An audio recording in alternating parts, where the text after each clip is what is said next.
जब भगवान शिव के गणों की बात होती है तो उनमें नंदी, भृंगी, श्रृंगी इत्यादि का वर्णन आता है। भृंगी शिव के महान गण और तपस्वी हैं। भृंगी को 3 पैरों वाला गण कहा गया है।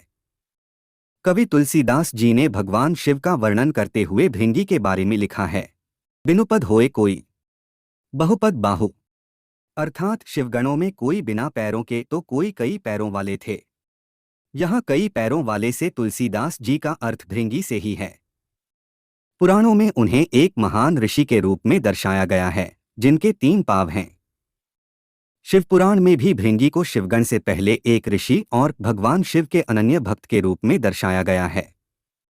भृंगी को पुराणों में अपने धुन का पक्का बताया गया है। भगवान शिव में उनकी लगन इतनी अधिक थी कि अपनी उस भक्ति में उन्होंने स्वयं शिव पार्वती से भी आगे निकलने का प्रयास कर डाला। भृंगी का निवास स्थान पहले पृथ्वी पर बताया जाता था। उन्होंने भी नंदी की भांति भगवान शिव की घोर तपस्या की। उसकी तपस्या से प्रसन्न होकर महादेव ने उसे दर्शन दिए और वर मांगने को कहा। तब भृंगी ने उनसे वर मांगा कि वे जब भी चाहें उन्हें महादेव का सानिध्य प्राप्त हो सके। ऐसा सुनकर महादेव ने उसे वरदान दिया कि वो जब भी चाहे कैलाश पर आ सकते हैं। उस वरदान को पाने के बाद भृंगी ने कैलाश को ही अपना निवास स्थान बना लिया और वही भगवान शिव के सानिध्य में रहकर उनकी आराधना करने लगा। भृंगी की भक्ति भगवान शिव में इतनी थी कि उनके समक्ष उन्हें कुछ दिखता ही नहीं था।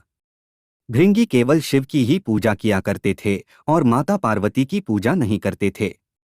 नंदी आदि शिवगणों ने उन्हें कई बार समझाया कि केवल शिवजी की पूजा नहीं करनी चाहिए, किंतु उनकी भक्ति में डूबे भृंगी को ये बात समझ में नहीं आई।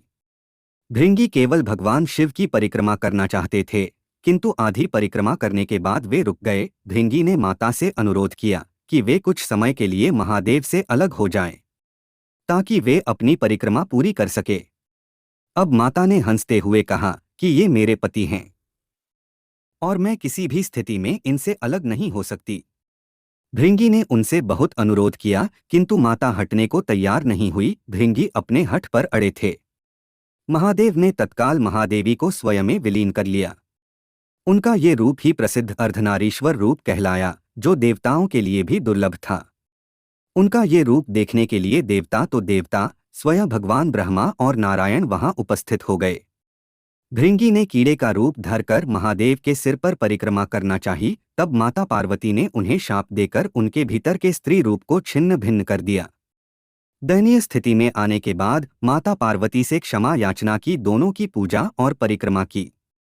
तब महादेव के अनुरोध पर माता पार्वती अपना श्राप वापस लेने को तैयार हुई, किंतु भृंगी ने माता को ऐसा करने से रोक दिया। भृंगी ने कहा कि हे माता, आप कृपया मुझे ऐसा ही रहने दें, ताकि मुझे देखकर पूरे विश्व को ये ज्ञान होता रहे कि शिव और शक्ति एक ही है और नारी के बिना पुरुष पूर्ण नहीं हो सकता। उसकी इस बात से दोनों बड़े प्रसन्न हुए और महादेव ने उसे वरदान दिया कि वो सदैव उनके साथ ही रहेगा। साथ ही भगवान शिव ने कहा कि चूंकि भृंगी उनकी आधी परिक्रमा ही कर पाया था, इसीलिए आज से उनकी आधी परिक्रमा का ही विधान होगा। यही कारण है कि महादेव ही केवल ऐसे हैं जिनकी आधी परिक्रमा की जाती है।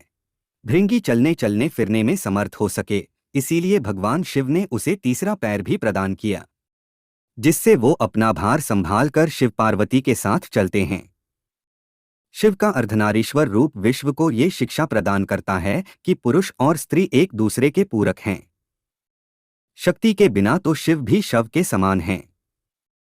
अर्धनारीश्वर रूप में माता पार्वती का वाम अंग में होना ये दर्शाता है कि पुरुष और स्त्री में स्त्री सदैव पुरुष से पहले आती है और इसी कारण माता का महत्व पिता से अधिक बताया गया है।